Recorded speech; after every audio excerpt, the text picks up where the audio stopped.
Hello বন্ধুরা, আমার নাম মাধুর্য সাহা। আমি বাংলাদেশের একজন মেয়ে।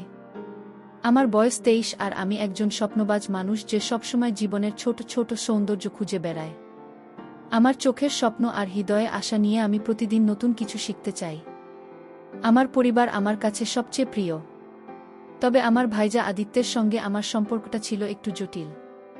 কারণ ভাইজা সব সময় আমার সাথে রহস্যমূলক আচরণ করতেন। কিন্তু আমি বুঝতে পারতাম না ভাইজা কেন আমার সাথে এমন রহস্যমূলক আচরণ করতেন। একদিন বাসায় কেউ ছিল না, ভাই আমাকে তার রুম এ ডেকে নিয়ে গেলেন। তারপর যা হলো বন্ধুরা, বাকিটা গল্পেই বলছি। বন্ধুরা, তোমরা আমার পুরো গল্পটা মনোযোগ সহকারে শুনবা, নিশ্চয়ই অনেক মজা ভাবা। তাহলে চলো বন্ধুরা, আর কথা না বাড়িয়ে মূল গল্পতে চলে যাই। বন্ধুরা, একদিন আমি বাড়িতে একা ছিলাম আর একটা অদ্ভুত অস্বস্তি আমাকে ঘিরে ধরেছিল। কয়েকদিন ধরে আমি অসুস্থ, শরীরে দুর্বলতা আর মাথায় একটা অজানা চিন্তা আমাকে ক্লান্ত করে দিচ্ছিল। আমার ঘরের জানালা দিয়ে বাইরের আকাশ দেখছিলাম, যেখানে মেঘেরা যেন আমার মনের মতোই গুমোট হয়েছিল। হঠাৎ আমার ঘরের দরজায় একটা ছায়া পড়ল। আমি তাকিয়ে দেখি আদিত্য ভাইয়া দাঁড়িয়ে আছেন, তার চোখে একটা অদ্ভুত দৃষ্টি, যেন তিনি আমার মনের ভেতরটা পড়তে চাইছেন। আমার বুকটা কেঁপে উঠল। ভাইজা সাধারণত আমার সঙ্গে এত টাকা আছে আসেন না। তিনি পরিবারের সঙ্গে একটু দূরত্ব রেখে চলেন, তার নিজের জগতে থাকেন। কিন্তু সেদিন তার নীরব উপস্থিতি আমাকে অস্বস্তিতে ফেল। আমি কিছু বলতে চাইলাম, কিন্তু আমার গলা শুকিয়ে গেল। তিনি কোনো কথা না বলে শুধু আমার দিকে তাকিয়ে রইলেন। তার দৃষ্টিতে একটা গভীরতা ছিল যা আমাকে ভয়ের সঙ্গে সঙ্গে বিভ্রান্ত করছিল। আমি ভাবলাম, তিনি কি আমার অসুস্থতার জন্য চিন্তিত, নাকি অন্য কিছু লুকিয়ে আছে তার মনে। আমার মনে হাজার প্রশ্ন জমে গেল। ভাইজা কেন এমন করছেন? তিনি কি কিছু বলতে চান, কিন্তু বলতে পারছেন না? আমার শরীরের দুর্বলতা আমাকে আরও অস্থির করে তুলছিল। আমি সাহস করে বললাম, ভাইজা আপনি এভাবে তাকিয়ে আছেন কেন? আমি ঠিক আছি। কিন্তু তিনি কোনো উত্তর দিলেন না। শুধু তার চোখে একটা অদ্ভুত উদ্বেগ ফুটে উঠল। আমি আরও ঘাবড়ে গেলাম। তার নীরবতা আমার কাছে অস্বাভাবিক লাগছিল। হঠাৎ ভাইজা ঘরের একটা বইয়ের তাকের কাছে গেলেন। আমি লক্ষ্য করলাম তিনি তাকের একটা পুরনো ডায়েরি হাতে নিলেন। আমার মনে পড়ল ওটা আমার বাবার ডায়েরি, যেটা আমি কখনো খুলে দেখিনি। ভাইয়ার ডায়েরিটা হাতে নিয়ে পাতা উল্টাতে লাগলেন, যেন কিছু খুঁজছেন। আমি অবাক হয়ে বললাম, ভাইয়া ওটা কি করছেন? কিন্তু তিনি আমার দিকে তাকালেন না। তার মুখে একটা গম্ভীর ভাব ফুটে উঠল, যেন তিনি কোনো গভীর চিন্তায় ডুবে আছেন। আমার মনের অস্থিরতা আরও বেড়ে গেল। ভাইয়ার এই আচরণ আমার কাছে রহস্যময় লাগছিল। তিনি কি কিছু লোক হচ্ছেন, নাকি আমার অসুস্থতার পিছনে কোনো গোপন কারণ আছে যা তিনি জানেন? আমি আরও কিছু বলতে যাচ্ছিলাম, কিন্তু তখনই তিনি ডায়েরিটা বন্ধ করে ঘর থেকে বেরিয়ে গেলেন। আমি অবাক হয়ে তাকিয়ে রইলাম। তার এই চলে যাওয়া আমার মনে আরও প্রশ্ন জাগিয়ে দিল। আমি বিছানায় শুয়ে ভাবতে লাগলাম, ভাইজা কেন এমন করছেন? তার নীরবতা আর গম্ভীর মুখের পিছনে কি লুকিয়ে আছে? আমার অসুস্থতার সঙ্গে কি এর কোনো সম্পর্ক আছে? আমার মনে একটা অজানা ভয় জন্ম নিল। আমি জানতাম এই রহস্যের উত্তর পেতে আমাকে আরও গভীরে যেতে হবে। কিন্তু আমার শরীরের দুর্বলতা আমাকে বাধা দিচ্ছিল। তবু আমি ঠিক করলাম, আমি এই রহস্যের জট খুলব। সেদিন রাতে আমি ঘুমোতে পারিনি। ভাইয়ার সেই দৃষ্টি আর ডায়েরি হাতে নেওয়ার দৃশ্য আমার মন থেকে যাচ্ছিল না। আমি ভাবলাম হয়তো পরের দিন তিনি কিছু বলবেন। কিন্তু আমার মনে একটা অজানা আশঙ্কা জেগে উঠল, এর পিছনে কি এমন রহস্য লুকিয়ে আছে যা আমার জীবনকে বদলে দেবে? আমি ঠিক করলাম, আমি ভাইয়ার সঙ্গে কথা বলব এবং এই রহস্যের উত্তর খুঁজব। পরের দিন সকালে আমার শরীরটা একটু ভালো লাগছিল, তবে মনের অস্থিরতা কমেনি। ভাই আর গতকালের আচরণ আমার মাথায় ঘুরছিল। তার সেই নীরব দৃষ্টি আর বাবার পুরনো ডায়েরি হাতে নেওয়ার দৃশ্য আমাকে বারবার ভাবিয়ে তুলছিল। আমি ঠিক করলাম আজ তার সঙ্গে কথা বলবো। কিন্তু ভাইয়াকে বাড়িতে খুঁজে পেলাম না। আম্মা বললেন তিনি ভোরেই কোথায় যেন বেরিয়ে গেছেন।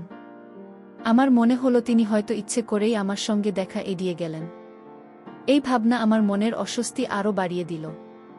আমি আমার ঘরে ফিরে এলাম। বিছানায় বসে ভাবতে লাগলাম, ভাইজা কেন এমন করছেন? তিনি কি কিছু লুকোচ্ছেন? আমার অসুস্থতার সঙ্গে কি এর কোনো সম্পর্ক আছে? আমার চোখ পড়ল বইয়ের তাকের দিকে, যেখানে গতকাল ভাইয়া ডায়েরিটা হাতে নিয়েছিলেন। আমি উঠে গিয়ে তাকটা ভালো করে দেখলাম, ডায়েরিটা আর সেখানে ছিল না। আমার মনে একটা অজানা ভয় জেগে উঠল। ভাইজা কি ডায়েরিটা নিয়ে গেছেন? কিন্তু কেন? আমি ঘরের মধ্যে পায়চারি করতে লাগলাম। মনে হচ্ছিল এই ডায়েরির মধ্যে এমন কিছু আছে যা ভাইজা আমার কাছ থেকে লুকাতে চাইছেন।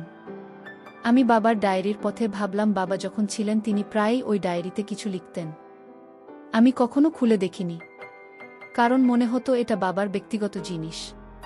কিন্তু এখন মনে হচ্ছিল হয়তো ওই ডায়েরিতে এমন কিছু আছে যা আমার জীবনের এই রহস্যের সঙ্গে জড়িত। আমি ঠিক করলাম ভাইয়ার সঙ্গে এই বিষয়ে খোলাখুলি কথা বলবো। দুপুরের দিকে ভাইজা বাড়ি ফিরলেন। আমি তাকে ডাকার আগেই তিনি আমার ঘরে এলেন। তার হাতে একটা ছোট বাক্স ছিল, যেটা দেখে আমার কৌতূহল বেড়ে গেল। আমি জিজ্ঞাসা করলাম, ভাইজা, এটা কি? তিনি কোনো উত্তর না দিয়ে বাক্সটা টেবিল-এ রাখলেন, তার মুখে আবার সেই গম্ভীর ভাব। আমি বললাম, ভাইজা, আপনি কাল থেকে এমন অদ্ভুত আচরণ করছেন, কি হয়েছে আমাকে বলুন। কিন্তু তিনি শুধু বললেন, তুমি এখন বিশ্রাম করো, পরে কথা হবে। তার কথায় একটা অদ্ভুত শীতলতা ছিল, আমি আর সহ্য করতে পারলাম না। আমি বললাম, ভাইজা, আপনি কেন এমন করছেন? আমি জানতে চাই, কাল আপনি বাবার ডায়েরি কেন হাতে নিয়েছিলেন? ওটা এখন কোথায়? আমার কথা শুনে ভাইজা একটু চমকে উঠলেন। তিনি আমার দিকে তাকালেন, তার চোখে একটা অদ্ভুত উদ্বেগ। তিনি ধীরে ধীরে বললেন, তুমি অনেক কিছু জানতে চাও মাধুর্য, কিন্তু এখন সময় হয়নি। তার এই কথা আমাকে আরও বিভ্রান্ত করে দিল। আমি জোর দিয়ে বললাম, ভাইজা, আমি আর অপেক্ষা করতে পারছি না। আপনি কিছু লুক করছেন, তাই না? আমার অসুস্থতার সঙ্গে এর কী সম্পর্ক? আমার গলায় কান্না চলে আসছিল।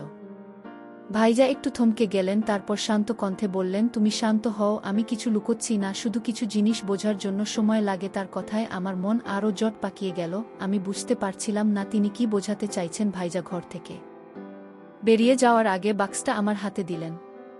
তিনি বললেন, এটা রাখো, এখন খুলল না, যখন সময় হবে তখন দেখবে। আমি বাক্সটা হাতে নিয়ে অবাক হয়ে তাকিয়ে রইলাম। বাক্সটা ছোট, কিন্তু ওজনে একটু ভারী লাগছিল। আমি ভাবলাম, এর মধ্যে কি থাকতে পারে? আমার মনে হলো এই বাক্সের সঙ্গেও হয়তো ভাইয়ার রহস্যের কোনো যোগসূত্র আছে। আমি ঠিক করলাম, আমি এই বাক্সের রহস্য বের করব। সেদিন রাতে আমি বাক্সটা হাতে নিয়ে বসলাম। আমার মন বলছিল, এটা এখনই খুলে দেখি। কিন্তু ভাইয়ার কথাটা মনে পড়ল, যখন সময় হবে তখন দেখবে। আমি বাক্সটা খুলতে গিয়েও থেমে গেলাম। আমার মনে হলো হয়তো ভাইয়ার কথার পিছনে কোনো বড় কারণ আছে। তবুও আমার কৌতূহল কম ছিল না। আমি ভাবলাম, এই রহস্যের জট আরও গভীর হচ্ছে। ভাইয়ার নীরবতা, ডায়েরি আর এই বাক্স, এগুলোর মধ্যে কি যোগসূত্র? আমি ঠিক করলাম, আমি এর শেষ দেখবই। সকালে ঘুম থেকে উঠে আমার মনটা এখনও অস্থির ছিল। ভাইয়ার দেওয়া বাক্সটা আমার টেবিলে পড়েছিল, যেন আমাকে ক্রমাগত প্রশ্ন করে যাচ্ছে। আমি বাক্সটার দিকে তাকালাম, কিন্তু সাহস করে খুলতে পারলাম না। ভাইয়ার কথা, যখন সময় হবে তখন দেখবে, আমার মাথায় ঘুরছিল। আমি ভাবলাম হয়তো তিনি আমাকে কিছু বোঝাতে চাইছেন, কিন্তু কি? আমি ঠিক করলাম আজ তার সঙ্গে খোলাখুলি কথা বলবই। যতই তিনি এড়িয়ে যান না কেন, বাড়িতে গিয়ে দেখি ভাইজা বসার ঘরে বসে একটা পুরনো ছবির অ্যালবাম দেখছেন। আমি কাছে গিয়ে দেখলাম এটা আমাদের পরিবারের পুরনো ছবি, যেখানে আমি আর ভাইজা ছোটবেলায় একসঙ্গে খেলছি। আমি অবাক হয়ে বললাম, ভাইজা, আপনি এই অ্যালবাম কেন দেখছেন? তিনি একটু হাসলেন, কিন্তু উত্তর দিলেন না। তার হাসিতে একটা অদ্ভুত শান্তি ছিল, যা আমার মনকে আরও বিভ্রান্ত করল। আমি বললাম, ভাইজা, আমাকে কিছু বলুন, আপনি কেন এমন রহস্যময় আচরণ করছেন? ভাইজা অ্যালবামটা বন্ধ করে আমার দিকে তাকালেন। তার চোখে একটা গভীর দৃষ্টি, যেন তিনি অনেক কিছু বলতে চান, কিন্তু কিছু একটা তাকে আটকে রাখছে। তিনি বললেন, মাধুর্য, তুমি অনেক প্রশ্ন করো, কিন্তু কিছু উত্তরের জন্য ধৈর্য ধরতে হয়। আমি আরও রেগে গেলাম, বললাম, ভাইজা, আমি আর ধৈর্য ধরতে পারছি না। বাবার ডায়েরি, এই বাক্স, আপনার এই নীরবতা, এগুলোর মানে কি? তিনি শান্তভাবে বললেন, সবকিছু একটা সময় আছে। আমি হাল ছাড়লাম না। আমি বললাম, ভাইজা, আমি জানি আপনি কিছু লুকোচ্ছেন। আমার অসুস্থতার সঙ্গে এর কী সম্পর্ক? আমাকে বলুন দয়া করে। আমার গলায় কান্নার সুর চলে আসছিল। ভাইয়া একটু থমকে গেলেন, তারপর ধীরে ধীরে বললেন, তোমার অসুস্থতা শুধু শরীরের নয় মাধুর্য, এর পিছনে আরও কিছু আছে। তার কথা শুনে আমার বুকটা ধক করে উঠল।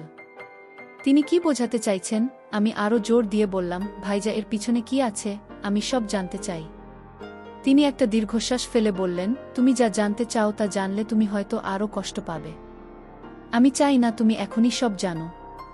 তার কথায় আমার মনে ভয় আর কৌতূহল দুটোই বাড়তে লাগল।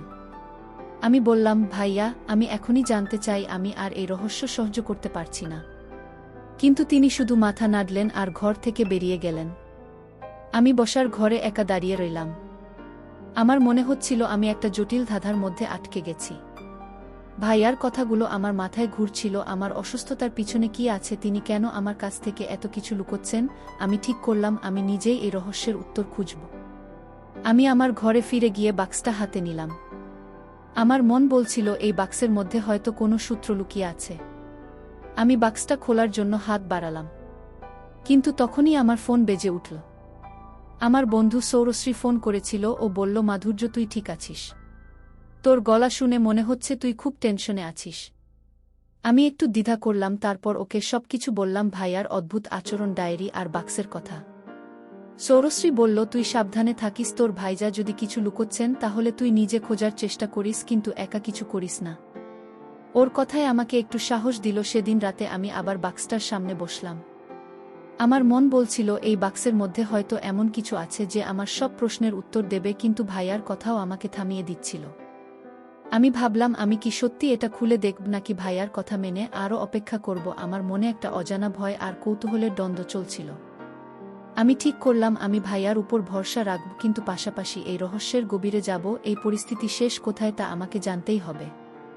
পরের দিন সকালে আমি ঘুম থেকে উঠে দেখি বাড়িতে একটা অদ্ভুত শান্তি। ভাইয়াকে দেখলাম তিনি বারান্দায় বসে চা খাচ্ছেন, তার হাতে একটা পুরনো চিঠির মতো কিছু। আমি কাছে যাওয়ার আগেই তিনি চিঠিটা পকেটে রেখে দিলেন। আমার মনে হলো তিনি আবার কিছু লুকোচ্ছেন। আমি সাহস করে বললাম, ভাইজা আপনি কি আমার কাছ থেকে কিছু লুকোচ্ছেন? তিনি একটু হাসলেন, কিন্তু এবার তার হাসিতে একটা অস্বস্তি ছিল। তিনি বললেন, মাধুর্য তুমি খুব বেশি ভাবছ। আমি তোমার ভালোর জন্যই সব করছি। তার কথা আমাকে আরও বিভ্রান্ত করল। আমি ঘরে ফিরে এলাম। বাক্সটা এখনও আমার টেবিলে পড়ে আছে। আমার মন বলছিল এই বাক্সের মধ্যে হয়তো সব প্রশ্নের উত্তর আছে, কিন্তু ভাইয়ার কথা আমাকে বারবার থামিয়ে দিচ্ছিল। আমি ভাবলাম, আমি যদি বাক্সটা না খুলি তাহলে কি এই রহস্যের উত্তর পাব? আমি ঠিক করলাম আমি ভাইয়ের পিছনে লাগব, যতক্ষণ না তিনি আমাকে সব বলেন। কিন্তু তার আগে আমি নিজে কিছু খুঁজে দেখব। আমি বাবার ডায়েরির কথা ভাবলাম, হয়তো তাতে কোনো সূত্র আছে। আমি বইয়ের তাকের কাছে গেলাম। ডায়েরিটা তো ভাইয়ার নিয়ে গেছেন, তবুও আমি তাকটা ভালো করে দেখতে লাগলাম। হঠাৎ আমার চোখ পড়ল একটা পুরনো খাতার দিকে, যেটা তাকের এক কোণে ধুলো ঢাকা পড়েছিল। আমি খাতাটা হাতে নিলাম। এটা বাবার হাতের লেখা, কিন্তু ডায়েরি নয়, এটা যেন একটা চিঠির খসড়া। আমি পড়তে শুরু করলাম। চিঠিটা আমাকে উদ্দেশ্য করে লেখা। তাতে লেখা ছিল, আমি জানি আমার সময় কম, কিন্তু মাধুর্যের জন্য আমি চিন্তিত। ওর ভবিষ্যৎ নিয়ে আমার ভয় আছে। আমার হৃৎপিণ্ড দ্রুত চলতে লাগল। বাবা কেন এমন লিখেছিলেন? আমি খাতাটা আরও উল্টে দেখলাম। আর একটা পাতায় লেখা ছিল, আদিত্যকে আমি সব বলেছি, ও আমার কথা রাখবে।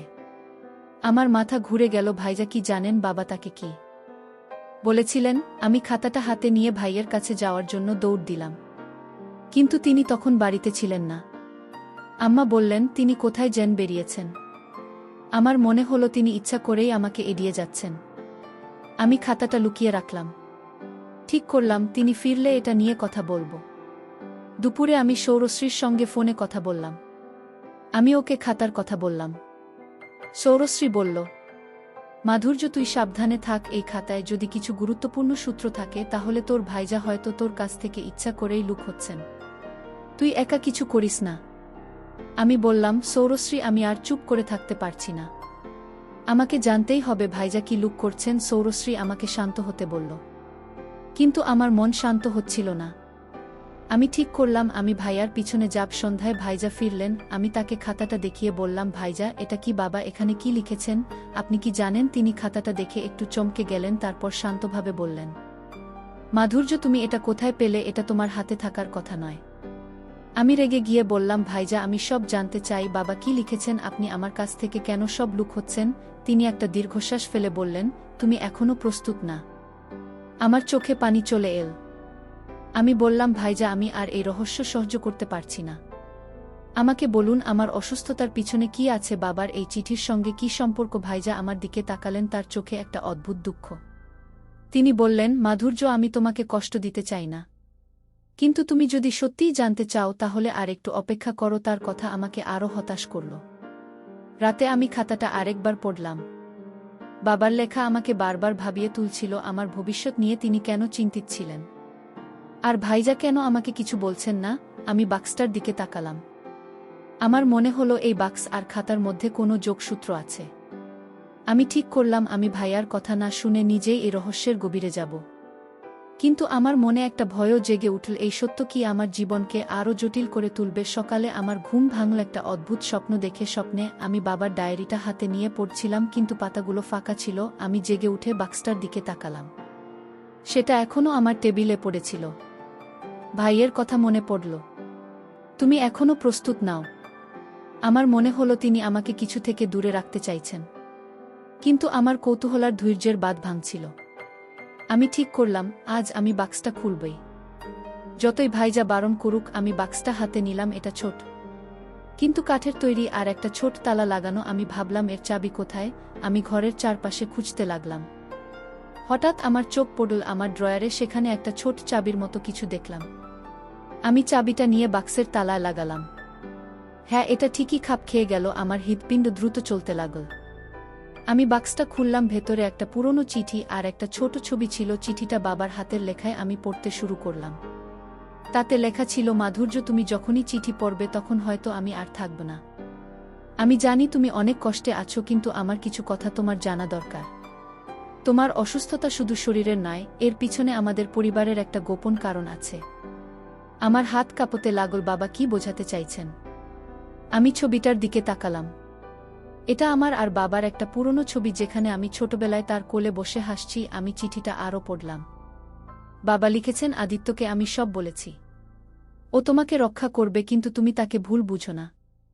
আমার মাথা ঘুরতে লাগল। ভাইজা কি জানেন আর আমি তাকে কেন ভুল বুঝছি? আমি চিঠিটা হাতে নিয়ে ভাইয়ার খোঁজে বেরিয়ে পড়লাম।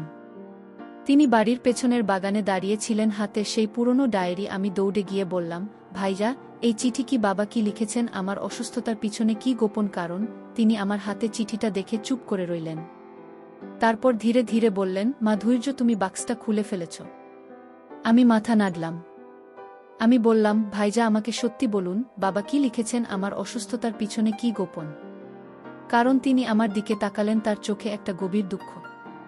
তিনি বললেন, মাধুর্য, এটা আমাদের পরিবারের একটা পুরনো ঘটনার সঙ্গে জড়িত। কিন্তু এখনই সব বলা ঠিক হবে না। তুমি আমার উপর ভরসা রাখো। আমি রেগে গিয়ে বললাম, ভাইয়া, আমি আর ভরসা করতে পারছি না। আমাকে সব বলতে হবে। ভাইজা চুপ করে রইলেন। তারপর তিনি ডায়েরিটা আমার হাতে দিয়ে বললেন, এটা পড়ো, কিন্তু প্রতিশ্রুতি দাও তুমি শান্ত থাকবে। আমি ডায়েরিটা হাতে নিলাম। আমার হাত কাঁপছিল। আমি জানতাম এই ডায়েরির মধ্যে এমন কিছু আছে যা আমার জীবনের সব প্রশ্নের উত্তর দিতে পারে। আমি ঘরে ফিরে ডায়েরিটা খুললাম। প্রথম পাতায় বাবার হাতের লেখায় লেখা ছিল, আমাদের পরিবারের একটা রহস্য আছে, আর মাধুর্য তার সঙ্গে জড়িত। আমার শরীর ঠান্ডা হয়ে গেল। রহস্য, এটা কি বোঝায়? আমি ডায়েরিটা বন্ধ করে ফেললাম। আমার মনে হলো আমি এমন কিছু মুখোমুখি হতে যাচ্ছি যার জন্য আমি প্রস্তুত নই। কিন্তু আমার কৌতূহল আমাকে থামতে দিচ্ছিল না। আমি ভাবলাম, ভাইরা কেন আমাকে এতদিন এসব লুকিয়েছেন? তিনি কি আমাকে রক্ষা করতে চাইছেন নাকি অন্য কিছু? আমি ঠিক করলাম আমি ডায়েরিটা পড়ব, আর এই রহস্যের শেষ দেখব। কিন্তু আমার মনে একটা অজানা ভয় জেগে উঠল। এই সত্য কি আমার জীবনকে আরও জটিল করে তুলবে? ডায়েরিটা হাতে নিয়ে আমি আমার ঘরের দরজা বন্ধ করে দিলাম। আমার হৃৎপিণ্ড এত জোরে ঢুকছিল যে মনে হচ্ছিল এটা যেন বুক ফেটে বেরিয়ে আসবে। বাবার লেখা সেই শব্দগুলো, আমাদের পরিবারের একটা রহস্য আছে, আর মাধুর্য তার সঙ্গে জড়িত। আমার মাথা ঘুরে গেল। রহস্য, এটা কি বোঝায়? আমি ডায়েরির পাতা উল্টাতে শুরু করলাম, কিন্তু ভয়ে আমার হাত কাঁপছিল। প্রতিটা পাতায় বাবার হাতের লেখা, কিন্তু সেগুলো যেন আমাকে একটা অন্ধকার গল্পের দিকে টেনে নিয়ে যাচ্ছিল।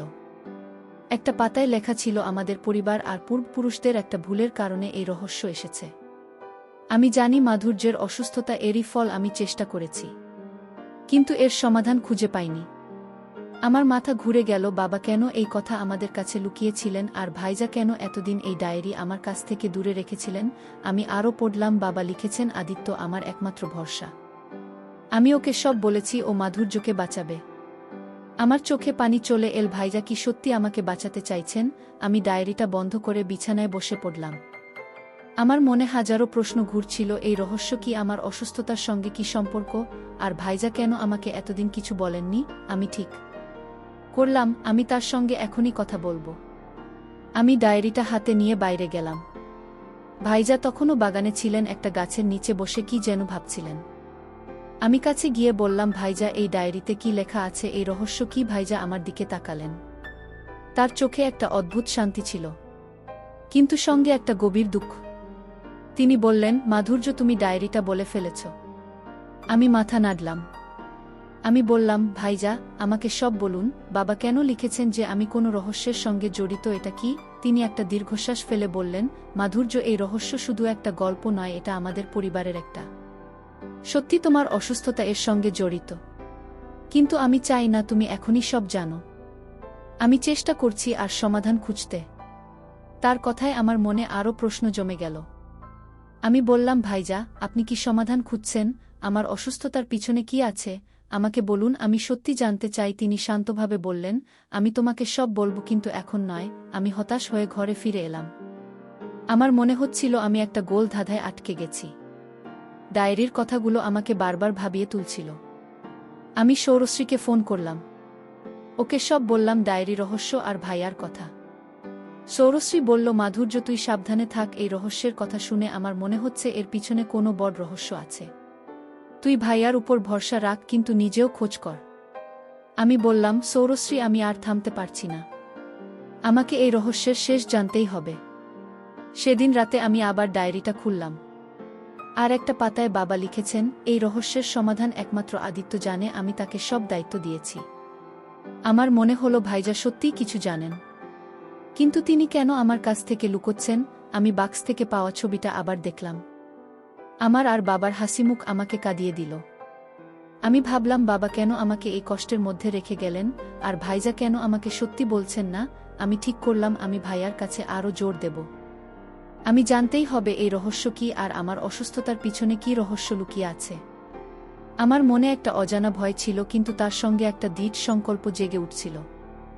আমি ভাবলাম, এই গল্পের শেষ কোথায় তা আমাকে খুঁজে বের করতেই হবে। আমি ডায়েরিটা বুকে জড়িয়ে ধরলাম আর মনে মনে বললাম, বাবা, আমি তোমার কথা বুঝব, আর ভাইয়া, আমি তোমার রহস্যের উত্তর খুঁজে বের করব। সকালে আমি ঘুম থেকে উঠে একটা অদ্ভুত অনুভূতি নিয়ে জেগে উঠলাম। ডায়েরির কথাগুলো আমার মাথায় ঘুরছিল। রহস্য, আমার অসুস্থতা আর ভাইয়ার নীরবতা। আমি আর অপেক্ষা করতে পারছিলাম না। আমি ঠিক করলাম, আজ ভাইয়ের কাছে সব সত্য জানবেই। আমি ডায়েরিটা হাতে নিয়ে বসার ঘরে গেলাম। ভাইয়া সেখানে একটা পুরনো বই পড়ছিলেন।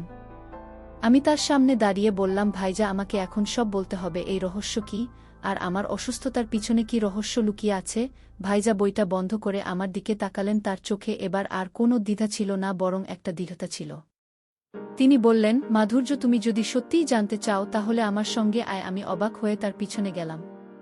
তিনি আমাকে বাড়ির পুরনো স্টোর রুম এ নিয়ে গেলেন, যেখানে বাবার কিছু পুরনো জিনিস রাখা ছিল। তিনি একটা পুরনো বাক্স বের করে বললেন, এর মধ্যে তোমার সব প্রশ্নের উত্তর আছে। ভাইজা বাক্সটা খুললেন। ভেতরে কিছু পুরনো কাগজপত্র আর একটা ছোট মূর্তি ছিল। মূর্তিটা দেখে আমার মনে হলো এটা আমাদের পারিবারিক কোনো প্রতীক হতে পারে। আমি বললাম, ভাইজা, এটা কি? তিনি বললেন, এটা আমাদের পূর্বপুরুষদের একটা প্রতীক। এর সঙ্গে আমাদের পরিবারের একটা পুরনো গল্প জড়িত। তিনি একটা কাগজ তুলে আমাকে দিলেন। তাতে লেখা ছিল, আমাদের এক পূর্বপুরুষ কোনো একটা ভুল সিদ্ধান্তের কারণে একটা রহস্যের মুখে পড়েছিলেন, যার প্রভাব এখনও আমাদের পরিবারে রয়ে গেছে। আমি কাগজটা পড়ে বললাম, ভাইজা, এই রহস্যের সঙ্গে আমার অসুস্থতার কি সম্পর্ক? ভাইজা শান্ত কণ্ঠে বললেন, মাধুর্য, বাবা বিশ্বাস করতেন তোমার অসুস্থতাই রহস্যেরই ফল, কিন্তু আমি এটা পুরোপুরি বিশ্বাস করি না। আমি গত কয়েক বছর ধরে এর সমাধান খুঁজছি। আমি অবাক হয়ে বললাম, তাহলে আপনি আমার কাছ থেকে এতদিন কেন লুকিয়েছেন? তিনি বললেন, কারণ আমি চাইনি তুমি ভয় পাও। আমি চেয়েছি তুমি নিজের জীবন নিয়ে এগিয়ে যাও। আমার চোখে পানি চলে এলো। আমি বললাম, ভাইজা, আপনি আমাকে কেন এত কষ্টের মধ্যে রেখেছেন? আমি ভেবেছিলাম আপনার উদ্দেশ্য খারাপ। ভাইজা আমার কাঁধে হাত রেখে বললেন, মাধুর্য, আমি তোমাকে কখনো কষ্ট দিতে চাইনি। আমি শুধু চেয়েছি তুমি সুস্থ থাকো। বাবা আমাকে তোমার দায়িত্ব দিয়েছিলেন, আমি সেই দায়িত্ব পালন করছি। তার কথায় আমার মনে একটা অদ্ভুত শান্তি এলো, কিন্তু সঙ্গে সঙ্গে আরও প্রশ্ন জাগল। আমি বললাম, ভাইজা, এই রহস্যের সমাধান কি? আমি কি কখনো সুস্থ হব? ভাইজা একটু চুপ করে থেকে বললেন, আমি একজনের সঙ্গে কথা বলছি যিনি রহস্য নিয়ে গবেষণা করেছেন। তিনি বলেছেন এর একটা সমাধান আছে, কিন্তু তার জন্য আমাদের আরও কিছু জানতে হবে। আমি বললাম, ভাইয়া, আমি আপনার সঙ্গে যাব। আমি এই রহস্যের শেষ দেখতে চাই। তিনি একটু হেসে বললেন, ঠিক আছে মাধুর্য, তো তুমি প্রতিশ্রুতি দাও তুমি শান্ত থাকবে। সেদিন রাতে আমি সৌরশ্রীকে ফোন করে সব বললাম। সৌরশ্রী বলল, মাধুর্য, তোর ভাইয়া সত্যি তোর জন্য অনেক কিছু করছেন, তুই তার উপর ভরসা রাখিস, কিন্তু সাবধানে থাকিস। আমি বললাম, সৌরশ্রী, আমি এখন বুঝতে পারছি ভাই আমার ভালো চান, কিন্তু এই রহস্যের কথা আমাকে আরও জানতে হবে। আমি ডায়েরিটা আবার খুললাম। সেখানে বাবা লিখেছেন, এই রহস্যের সমাধান একটা পুরনো মন্দিরে লুকিয়ে আছে, আদিত্যটা খুঁজে বের করবে। আমার মনে হলো এই মন্দির হয়তো আমার সব প্রশ্নের উত্তর দেবে। আমি ঠিক করলাম আমি ভাইয়ার সঙ্গেই মন্দিরে যাব। আমার মনে একটা আশা জেগে উঠল, হয়তো এই রহস্যের শেষে আমি আমার অসুস্থতার সমাধান পাব। কিন্তু সঙ্গে সঙ্গে একটা ভয়ও ছিল, এই রহস্যের সত্যি কি, আর ভাইয়া কি সত্যি এর সমাধান খুঁজে পাবেন? আমি ডায়েরিটা বুকে জড়িয়ে ভাবতে লাগলাম। পরের দিন সকালে ভাইজা আমাকে বললেন, মাধুর্য, আজ আমরা সেই মন্দিরে যাব। আমার মন উত্তেজনা এবং ভয় ভরে গেল। ডায়েরিতে বাবার সেই লেখা রহস্যের সমাধান মন্দিরে লুকিয়ে আছে। আমাকে ঘুমোতে দেয়নি। আমি প্রস্তুত হয়ে ভাইয়ার সঙ্গে বেরিয়ে পড়লাম। মন্দিরটা আমাদের শহর থেকে বেশ দূরে, একটা নির্জন পাহাড়ের কোলে। পথে ভাইয়া খুব কম কথা বললেন, তার মুখে সেই গম্ভীর ভাব। আমি জিজ্ঞাসা করলাম, ভাইজা, এই মন্দিরে কি আছে? তিনি শুধু বললেন, সব জানতে পারবে। মন্দিরে পৌঁছে আমি অবাক হলাম। এটা একটা প্রাচীন মন্দির, ভাঙাচোরা, কিন্তু এর দেয়ালে কিছু অদ্ভুত চিহ্ন খোদাই করা। ভাইজা একজন বয়স্ক পুরোহিতের সঙ্গে কথা বলতে গেলেন। আমি মন্দিরের চারপাশে ঘুরে দেখছিলাম। দেয়ালের একটা চিহ্ন আমার চোখে পড়ল, এটা বাক্সে পাওয়া মূর্তির মতোই। আমি ভাইয়াকে ডেকে দেখালাম। তিনি চুপ করে চিহ্নটা দেখলেন, তারপর বললেন, মাধুর্য, এটা আমাদের পরিবারের প্রতীক। আমার মনে হলো আমরা সত্যের খুব কাছে চলে এসেছি। পুরোহিত আমাদের কাছে এসে বললেন, তোমাদের পরিবারের রহস্যের কথা আমি জানি, এটা একটা ভুল সিদ্ধান্তের ফল যা তোমাদের পূর্বপুরুষ নিয়েছিলেন। তিনি ব্যাখ্যা করলেন, আমাদের এক পূর্বপুরুষ একটা পবিত্র জিনিস চুরি করেছিলেন, আর সেই কারণে আমাদের পরিবারের উপর রহস্য এসেছিল। আমার অসুস্থতা সেই রহস্যেরই একটা প্রভাব। আমি বললাম, এর সমাধান কি? পুরোহিত বললেন, সমাধানে মন্দিরে, কিন্তু তার জন্য তোমাদের দুজনকে একসঙ্গে কাজ করতে হবে। ভাইজা আমার দিকে তাকিয়ে বললেন, মাধুর্য, আমি এতদিন তোমাকে এসব বলিনি, কারণ আমি চাইনি তুমি ভয় পাও। বাবা আমাকে এই রহস্যের কথা বলেছিলেন, আর আমাকে দায়িত্ব দিয়েছিলেন তোমাকে রক্ষা করার। আমার চোখে পানি চলে এলো। আমি বললাম, ভাইয়া, আমি আপনাকে ভুল বুঝেছিলাম। আমি ভেবেছিলাম আপনি আমার কাছ থেকে কিছু লুক করছেন। তিনি হেসে বললেন, আমি শুধু তোমাকে কষ্ট থেকে বাঁচাতে চেয়েছি। পুরোহিত আমাদের একটা পবিত্র স্থানে নিয়ে গেলেন। সেখানে একটা ছোট পাথরের বেদি ছিল। তিনি বললেন, তোমাদের পরিবারের প্রতীক এখানে ফিরিয়ে দিতে হবে, তবেই রহস্যমুক্ত হবে। ভাইয়া বাক্স থেকে মূর্তিটা বের করে বেদিতে রাখলেন। আমি তার পাশে দাঁড়িয়ে প্রার্থনা করলাম। পুরোহিত কিছু মন্ত্র পড়লেন, আর আমার মনে হলো আমার শরীর থেকে একটা ভারী বোঝা নেমে গেল। আমার অসুস্থতার সেই অদ্ভুত দুর্বলতা যেন কমে গেল। আমরা মন্দির থেকে বেরিয়ে এলাম। ভাইজা আমার হাত ধরে বললেন, মাধুর্য, এখন তুমি মুক্ত, আমাদের পরিবারের রহস্য শেষ হয়েছে। আমি কাঁদতে কাঁদতে বললাম, ভাইজা, আপনি আমার জন্য এত কিছু করেছেন, আমি আপনাকে কখনো ভুল বুঝেছিলাম, আমাকে ক্ষমা করুন। তিনি আমাকে জড়িয়ে ধরে বললেন, তোমার কোনো দোষ নেই, আমি শুধু বাবার প্রতিশ্রুতি রক্ষা করেছি। বাড়ি ফিরে আমি সৌরশ্রীকে সব বললাম। ও বলল, মাধুর্য, তোর ভাইজা সত্যি একজন হিরো, তুই ভাগ্যবান যে তোর এমন একজন ভাই আছে। আমি হাসলাম। আমার মনে হলো আমি নতুন করে জীবন শুরু করতে পারব। আমার অসুস্থতা কমে গেছে, আর আমার মনে একটা অদ্ভুত শান্তি। আমি বুঝলাম অনেক সময় আমরা আমাদের প্রিয়জনকে ভুল বুঝি, কিন্তু তাদের নীরবতার পিছনে থাকে গভীর ভালোবাসার দায়িত্ববোধ। গল্পের শেষে বন্ধুরা, আমি তোমাদেরকে বলতে চাই, পরিবারের বন্ধনই সবচেয়ে বড় শক্তি। পরিবারের মানুষের কিছু কিছু আচরণ হয়তো আমাদের ভুল কিছু মনে হয়, কিন্তু প্রকৃতপক্ষে পরিবারের মানুষ সব সময় আপনার মঙ্গল চায়। বন্ধুরা, গল্পটি যদি তোমাদের ভালো লাগে তাহলে লাইক, শেয়ার এবং সাবস্ক্রাইব করে পাশে থেকো। আর বন্ধুরা, তোমরা এতক্ষণ ধৈর্য ধরে আমার গল্পটি শোনার জন্য তোমাদের সবাইকে অসংখ্য ধন্যবাদ।